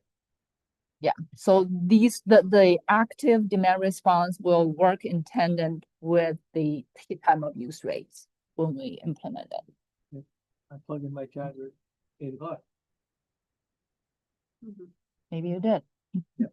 Yep, that's 7 kilowatt. And Yep, you're not supposed to. You're supposed Yeah. to be doing it at 2, Dave. Sorry. That's me, by the way. No. This is from memory, but 10 years ago when we had, I think it was 400 hot water heaters that we could control with a broadband connection. And there was a guy here who could hit a button at the peak and would shut off whatever fraction of those 400 hot water heaters that might have happened to have been on at that time. And he claimed that when he did that, he could see demand drop a 0.5 megawatt. That's memory. It could be wrong, but it sort of makes sense. Like if you think 100 hot water heaters that are pulling 5,000 watts, that's, how many is that? That's 500,000. That's a Yeah. 0.5 megawatt. So if a quarter of them were on, happened to be on, and he was able to control, he shut 100 off. He just shed a 0.5 megawatt with 400 timers on electric hot water heaters. And then we got rid of it. But because because one of them Maintenance, caught fire copper. and, Copper lines, the connections, the yeah, the yeah. broadband connection. was Broadband, yeah. Copper, that was problematic. It wasn't, it was falling apart. Nobody was keeping up with making sure that people had their Wi-Fi updated or whatever. Then I think one of them sparked out and somebody complained I have my house burned down. That didn't happen. But that was the worry of having stuff in people's houses. Yeah. And so there was a decision taken to just pull them all out. Yeah, so that's a good point because that's why we participate in the MX Connected Homes program. Customers elect to be to allow MWIC via virtual peaker to control their load directly, similar to Probably that. sign it. Yeah. Yeah, it's fine. There's like a 7-page of terms and I agree that conditions. whatever happens is my. Yeah. So that it would always seem to me though that simply promoting, even if it's not controlled by you, Mhm. give people the timer and give them $200 to put it in.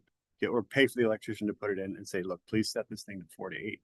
And that it's never on 4 to 8 because nobody needs to heat their water basically, right? Mm. Or if they're willing to do it, you're going to give them. Yeah, well, you're always running in your sink. Prime time when you're home. Yeah, I know, but 3 to 6. First thing you do is you wash your dish, right? Shower. You're taking a shower, you're washing your kids' hands.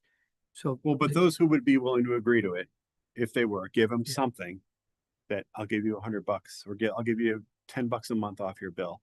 But that's never going to go on between 4 and 8.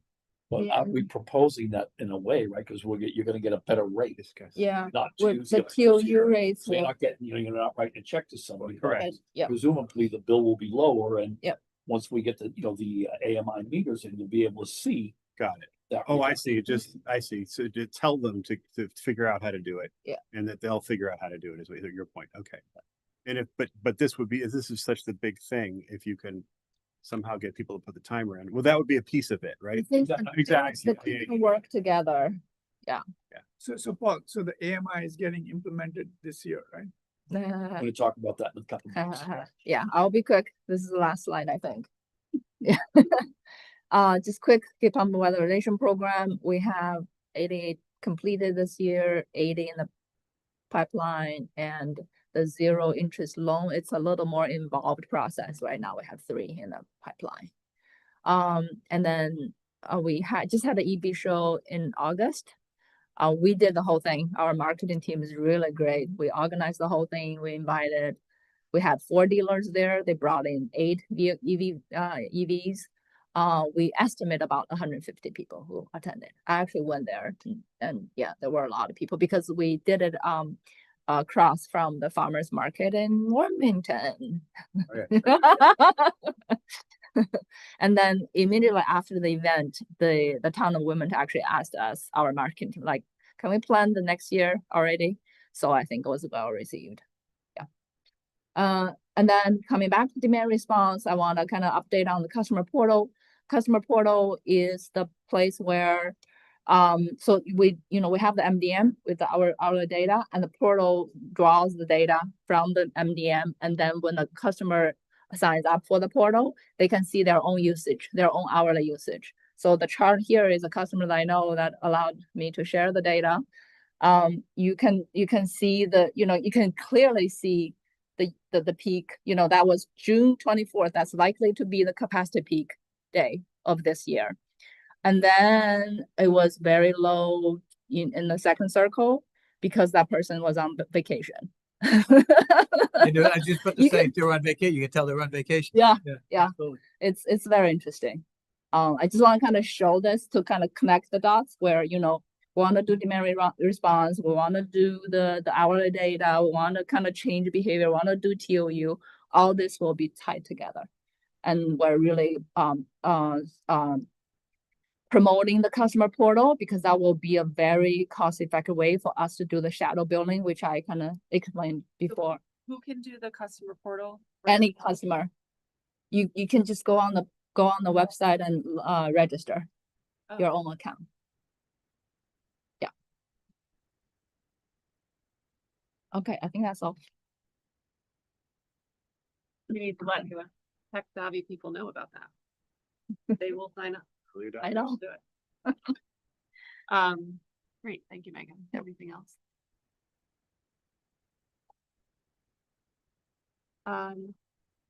Ray, NEPA conference update for us. Thank you for being willing to share. Yeah, NEPA conference, was up in Burlington, Vermont. Maria and I got up there early and we did scuba diving on some wrecks in Lake Champlain. It's dark and muddy, but we're used to that as being New England divers, and it was fun. Is that How where they deep throw- is it? Is that where they throw the renewable It can energy be very deep. certificates? For the old transport oil. It can be very deep actually, but where we dove, we was only 45 feet, so not very deep. And it was a lovely weekend, except for the 1 hour when we were actually on a boat on Lake Champlain, then it rained, and so that was a disappointment. But Pam, Dave, and I were commissioners in attendance, and just staff time and availability and whatever. We didn't have any other representatives from RMLD, although RMLD is generally well represented at these events, and I hope will be going forward. Cab members, Vivek and Jason. I don't think anybody else, right? Just you two. Jason received a Distinguished Service Award where he was called to the stage, and I think embarrassed greatly for 2 to 3 minutes. It was very hard for him to take praise, but he was recognized for his service to Danvers, and deservedly so. Program highlights for me, others may decide what things were important to them, but the talk about load shifts, you sort of mentioned it a little bit here, that as we go into further adoption of EVs and heat pumps, summer peak may move to winter peak, and the implications of that in terms of where we get power and how do we sustain that. There was a discussion about cyber threats, which was very good. And then a lot about heat pump and heat pump adoption. Some other topics, I think are topics that they want us to know about. I don't think they're topics that would get as much value from if they were shaped with a different perspective. But those were my highlights. The Massachusetts Lake Commissioners Association had its meeting near the lake shed. No one knew where the lake shed was, but indeed I have a photograph with our sign next to the lake shed. It turns out it's a hallway, and we stood around for about an hour. 24 commissioners from about 6 to 8 MLPs chatted about what our goals and interests were through the end of this year and into next year. I'm hoping next year we can get chairs, and that will be an awesome improvement for those that were standing in the hallway. Talking to some people about maybe that. So Yeah. It's Yeah. just a sign in a hallway. That's just to say. so other people that went and comment, Yeah, no. A big shout out to Ray and to Jean-Jacques for herding cats. And actually he did most of the herding, right? Ray did most of the herding to pull everyone there. So thank you for that. And Paul, the slides for this are available. There were like about 6 or 7 presentations that are posted on the NEPA site. If you don't have them, I'm happy to share them with you. I've downloaded them. I'm happy to share them with you. Thank you. Nextera provided some information on rates. There was some stuff on heating, electric heating, and cybersecurity and all that. So I'm happy to, if you don't have them, I'm happy to share all of those with you. There was one on SMRs, nuclear SMRs. I think the main takeaway for me was that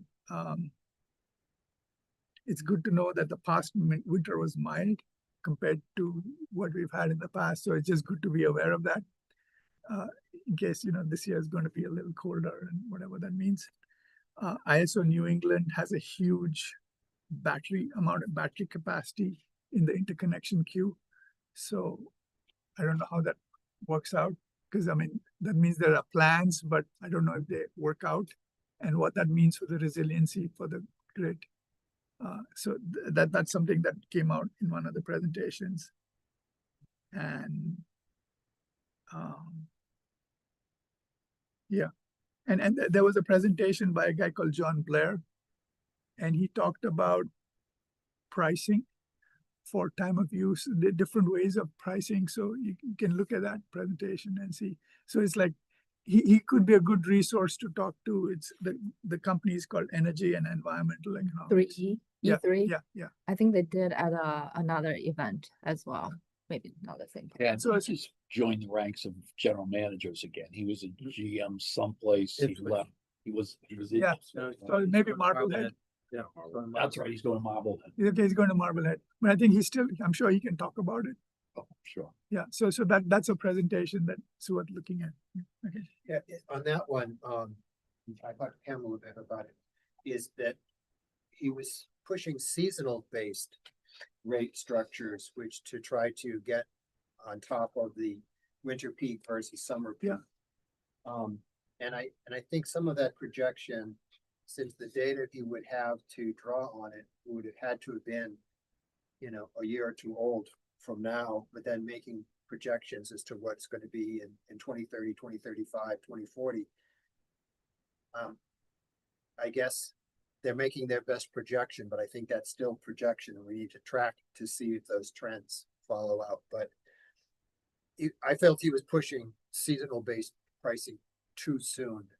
Time of use, I think, still will be effective. No, I think my main takeaway was we need to have a dynamic mechanism for pricing. Right, yeah. And just like pricing on anything else, like nowadays people are saying, this is my price, but I'll vary my discount. So I have a fixed price, but I'll give you a different discounts under different conditions. So there's different ways to do pricing, right? So it's just that rather than a fixed price, people have to be thinking about dynamic pricing. And I just look at that as an example, and I look at that as a teaching moment, saying, if this is what you want to do, this is what you get. And to your point, maybe it's not optimal for some people. Right? Thanks, Ray. Appreciate that. Okay, Paul. Okay, so I'm expecting that we put out to bid we put out to bid for the AMI meters, devices themselves. We have a vendor, Tantalus. We put out to bid to have them installed. We worked with a consultant to develop a budget price for that. The budget to install the 26,000, and we were only going to have the contractor install all of single phase residential, not kind of slap them inside, not really, but quick hits that way. 26,000 of those. We budgeted $1 million, came in at $2 million. So 100% over what our budget was. So $1 million is a pretty big number. So What was the difference there? What were the cost drivers like? So the biggest difference, and I worked with the guy, peeled the onion back pretty far today with the consultant that we used and with Nick from our meter department. And it revolves around the prevailing wage, basically, is what it comes down to. So in Massachusetts, because we are a government entity, we have to pay the union rates. So did we not know that or assume that in our? That was my question as well, and I know that. So anytime we hire somebody to do something, even just a labor type thing, you guys would know this. We have to use it's the organized wages. But that would be in the bid process. It should have, would it be? Yeah, it should be clarified in the bid to use It's prevailing clarified. wages. And when you're doing a bid like that, you have to go up for 3 different bids. And it has to be stated, because you need a bid sheet every single week that has to be submitted to the process. I think it just needs to be in the scope when you put out a bid for any labor. You have to state that it's Massachusetts prevailing wages to be used. Yes, because the wage changes, and so. And then usually you request that from the state to provide you. It's very high level, and you give them a bunch of different job types with rates, and you just provide it. And Different regions of the different state. regions, and it comes back, and everybody uses the same prevailing wages. Bid But process. I understand that we did the wrong bid process, I understood that we. I But we know did. that we did the, I'm sorry. So the estimate, Wait, let me just finish. What I was saying, is I don't think we budgeted the correct way. If we assumed. Like, we should just understand if that, if that's the case. Yeah, That's really the difference. That feels like it's something. I guess we I'm should going be back aware of. to your point, like, is there like a janitorial rate? Is there? a Yeah, line every, rate? yeah, Every there's single- So there's- every So single, there's for every single level, electrician, so we're looking at labor. basically alignment, right? To. we're looking at yeah, licensed meter tech, electrician yeah, licensed electrician or or meter tech, or right? meter tech So type. our, But I don't know, so I don't I know. don't think like the utility stuff is in there. Okay. It's gonna be like, Like it a would be one some- oh three electrician. Yeah. Yeah. Journeyman electrician, Yeah. say. coming in. Right, like in Wilmington, we went out to get our cooling towers done. And you have to pay prevailing wage, and I'm calling around looking for different vendors, and the guy says, oh yeah, I can be there Friday. And he called me Thursday and said, I can't come out because you guys need prevailing wage and we don't pay that. I think there's like, there's limited exceptions, like it's family owned business and it's like a family member. There's like little tiny exceptions to get around it, but it would not for something this big. It could have been estimated and maybe I don't know, maybe the number of hours is different or the number of Or workers. maybe the vendor didn't supply. Or if they got a budgetary quote just to be able to kind of get something in the budget, maybe that was misunderstood. Yeah. But that's maybe what it I'm was, trying to understand. I mean, but maybe it was you know, phase, maybe. So at the end of the day, it came in at $2 million. Yeah. For whatever reason, it came in at 2 million. The budget number may have been, apparently wasn't good because it was $1 million off. Yeah. 2 million, remember that number? So we, Nick and I started talking about, okay, so how are we gonna do this? And if we use and that's what I'm intending to do, use internal help. 30,000 meters, 600K. 26,000 meters, $2 million. Sounds like a pretty easy decision to me, right? It's like a 300%. Mhm. It's just time. It's time. So that was one of the things I asked Nick about. So we were going to, apparently the way the proposal went out, they were going to be done in 4 months. Nick estimates conservatively that we'll get it done in about 12. So there's, a little bit of time, 8 months. But again, it's 2 million, it's 1.4 saved, right? Am I doing that math right? The people who bid on this. Yep. can go That's, back now. that's, again, that's a lot of dough. You know, So, and when we were talking about the original bid, They did the budget. sometimes we're gonna get up to these meters. They're gonna be, Oh, absolutely. and so I don't know if that was part of the bid. So part of our process is we're gonna have to have an electrician, right? Whether it's an in-house and or, because when I gotta go replace the meter socket, depending on what you're touching, Right.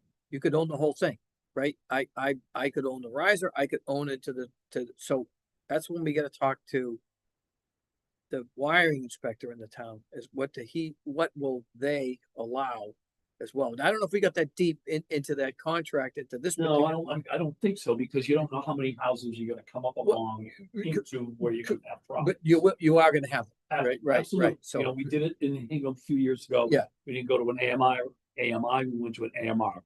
And I don't remember what the percentages were, but not huge. Right, we're just, that continued seeing. And Hingham might even be a little bit more problematic than, say, this area, because you're a lot closer to the ocean, right? So you got the salt air corroding, the metal meter sockets. It's just, yeah, it's just, there's no room, right?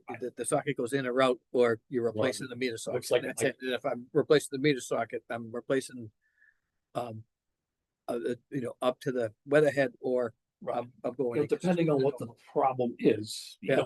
Anytime that there's a problem, the solution to it could be partially on the customer, it could be partially on. Yeah, that's the other component of it. But what are we gonna take ownership for in that? Cause we're the one changing the meter socket, the customer's responsible, right? It's their meter socket. Where are we gonna go? Because we're driving this to be changed, and if it is deteriorated, handing someone a bill, oh, I'm changing your meter, by the way, here's a $4,000 bill that you have Or to pick up, We right? tell the customer, your meter socket's in trouble, we're not gonna touch that meter right now. but you gotta get that thing fixed. Yeah, I mean, there's other, there's I other. mean, that's the, because we don't want, I mean, frankly, I don't want to be putting my hands on a customer problem, because then You own it.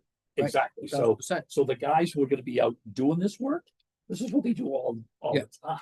Yeah. So when they come up to a meter socket that looks like it could be problematic, Is that what the vendor was gonna do too? Like with this price, were they gonna accept? What were the exclusions for what they weren't gonna do? so I didn't read it, I cannot imagine that a contractor who's gonna bring people in from who knows where Yeah. is gonna accept responsibility for a dog meter socket in Reading, you know what I mean? They just, So the they will contract- run from it faster than we would run from it. Right. Cause I mean, if you do the math, it's $80 a meter, which doesn't sound like a lot if they were doing them all, right? I mean, I think 26,000, into 2 million is around $80. $76.80. Yeah, I mean, and so that doesn't sound like a lot if they're really doing all of them, but if they're walking away from a third of them or a half of them because of. So their number was, as you say, $80. Nick was figuring that ours would be more on the order of like 60. So over 30,000 meters. That's, I mean, we're talking real money. So is there more analysis that's gonna be done? Are you making a recommendation? So I believe that it's my decision, and we are gonna use our employees to do that. And the justification, if you will, is that huge cost savings, like 1.4 M. So when will it start and what's the? So we have to get before we can start, we have to get the interface. So it's kind of a two-part thing, right? We have to make sure that we have a communication network that is going to allow for that. So until we get that squared away and tested, we're not gonna start slapping meters in, because we start putting these new meters in, we're not gonna have an ability to read. So we're having that conversation today about, we are not there yet with the billing with the system communication piece and billing. and billing system. That seems like a good decision.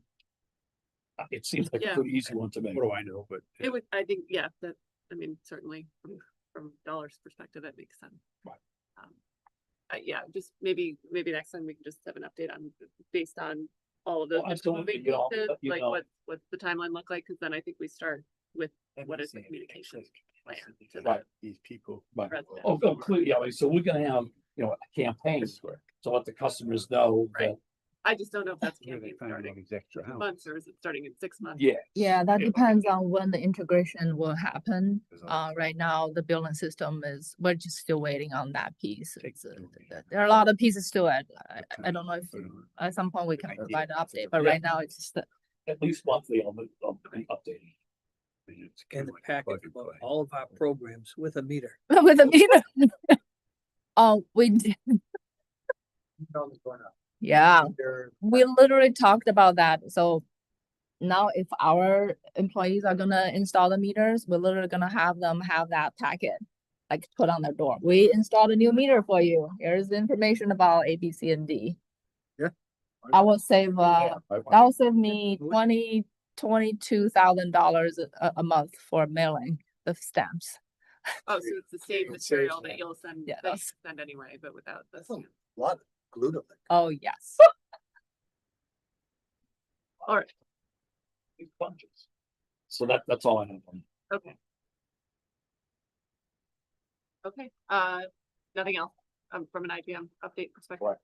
Oh, the only other, well, that annoying question I asked you. Oh, right, so David, before the meeting started, asked me if I had thought about the small adjustment to the, I'll use the word contract, and I had thought about it, and I'm not interested in changing the agreement. Okay.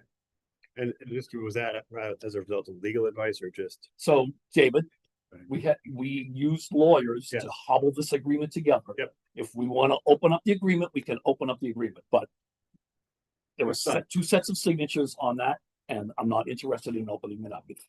Fair. To add that language. Yeah, that's fair. I just didn't know if somebody said, no, this isn't a good idea for you to do because of what the content was, but yeah.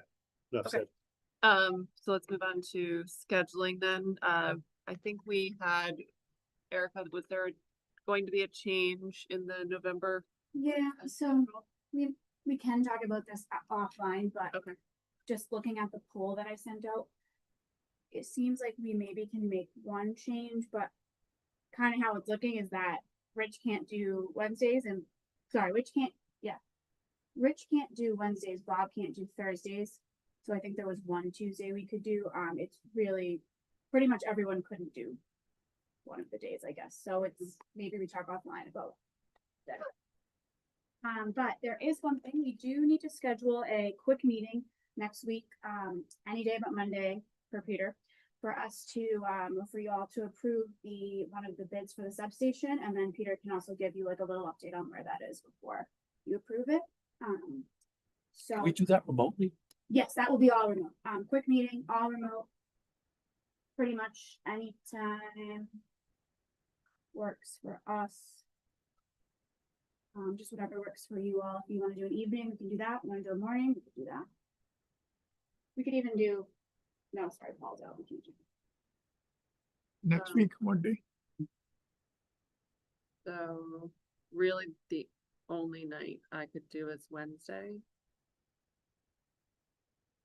I'm gonna be in Utah all next week. Okay. It's for bids. Realistically, we just need to form of the group to do it. It's for bid, right? So you don't need Yeah. to cap. Yeah, I'm sorry. we just need three to approve the bid, really, from the board. I'm away as well, but if you just, if something else, and I can jump on. And if it's just, you think it's just gonna be like a 5-minute meeting, yeah, just Yeah, we'll send, Present- they already did the bid letter, so I'll send you the bid stuff like tomorrow Yeah. morning, and we then, get the bid stuff ahead of time, that would be helpful. We can look at it, any questions, but so Wednesday, Wednesday's fine with me. 6, 5. If we could do 5, that would be better for me. well, are you in? If you don't need me, then that's fine. Yeah, You guys, if you yeah. got 3 out of 5. 5 o'clock Wednesday is okay. Yeah, 5 o'clock. That's Okay. 5 o'clock Wednesday, all remote, and I will send that out. Thank you. Maybe a potential executive session for an update on the Zoom for on the GM search Okay, and the contract update Sure, on the same meeting. on the same meeting. Yeah, so the 2-item executive. Oh. This This is for next Wednesday? this would be another time frame. I could not do that next week, probably the following week. Yes, I agree with you. Like another something to update the dual tracks and. Yeah. By then Rich will be call a meeting and we can maybe suggest something So that would be the week of like in September, 3 weeks or something. preferably 2. 2, okay. Yeah. Would you wanna, Bob, just thinking, add a meeting onto one of your search committee meetings? Or would you wanna? It would- have a separate meeting? I think it would be a whole separate meeting because it's not the subcommittee. It's, I'm thinking like if you did a 5 o'clock subcommittee, like right after, you could do a regular, like 6 or 7. Do 2 on the same night. Yeah, 'Cause you we seem could do pretty- something I like think that. You guys are pretty booked out. yeah, we were doing Wednesdays at noon, but maybe, so you were just saying next week, the 24th, October 1st, but I don't know if that works good for Rich. Are you still on the call? Yeah, I think October 1st is okay. It's a Wednesday. Yeah, October 1st is okay for me, Okay, as is the 24th. Oh, great. okay. I could be in transit. But. See, Okay. On the first. coming back from Chicago. The 924 bid. Oh, yeah, And because we others. talked about doing, so, that could be virtual, whatever's more convenient. Maybe the option both, but what would, 6 o'clock? So 6 o'clock, 10-1, that will be 2 committees updating the board on happenings in executive. Yes, please. And then 924 bid approval, all remote. And then I'll circle back with you, Pam, on the November meetings. okay.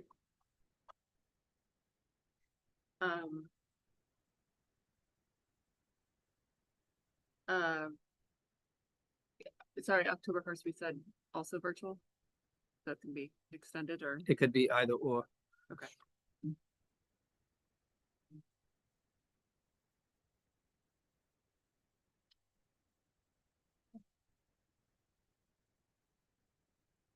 Okay, all right, and so I think that's it for the agenda. We're gonna move to executive session, with a tablet to move to the suggested motion. Move that the RMLD Citizens Advisory Board go into executive session pursuant to Mass General Law 164, Section 47D, exemption from public records and open meeting requirements in certain instances under the purpose number 6, to consider the purchase, exchange, lease, or value of real property relative to 232 Ash Street in Reading, Mass, and under purpose number 3, to discuss strategy with respect to collective bargaining for the local IBEW 103 union and return to open session for the sole purpose of adjournment. Second. All in favor? Read the. For us too.